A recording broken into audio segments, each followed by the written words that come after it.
عندك البلوعة بالحمام عم تطلع ريحة مقرفة، وعملت كل شي نصحتك فيه بالماضي وما زبطت امورها. شو اللي بدك تعملها؟ تعال شوف معي. اول شغلة بتفك الغطا عندك بالبلوعة، تمام؟ هذا انا من وقت ما اخذت البيت من كم شهر ما منظفة للبلوعة. شو اللي بيصير؟ تعالوا اشرح لكم. والله ورجيني شوي.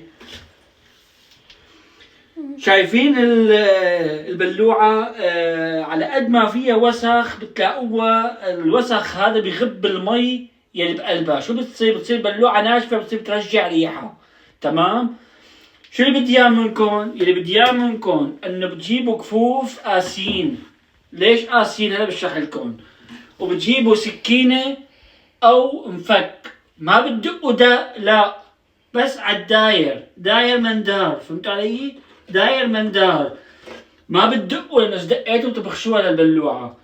طيب ليش الكف؟ اول شغلة لسلامتكم، ثاني شغلة في ناس مريضة بتكمش شفرة وبتكبها بقلب بلوعة قصادة، وصايرة معنا ونحن عم ننظف البلاليع بيطلع لنا شفرات بقلب البلوعة، بالذات الناس اللي ساكنين بجمعيات.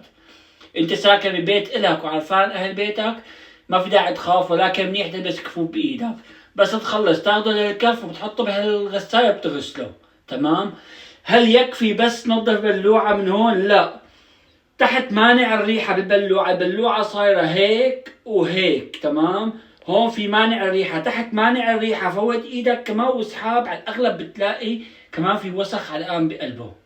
تمام؟ هلا اذا بده يضل تفاعلكم على الفيديوهات سيء انا رح وقف. انا مني وعلي مو جايين شيء، انا بوقف وما عندي مشكلة، انتو رح تخسروا. تمام؟ يعني بدي اياه منكم اصدقائي الطيبين اعادة نشر للفيديوهات ولايك وتعليق حلو وتضلوا سالمين واحلى عالم.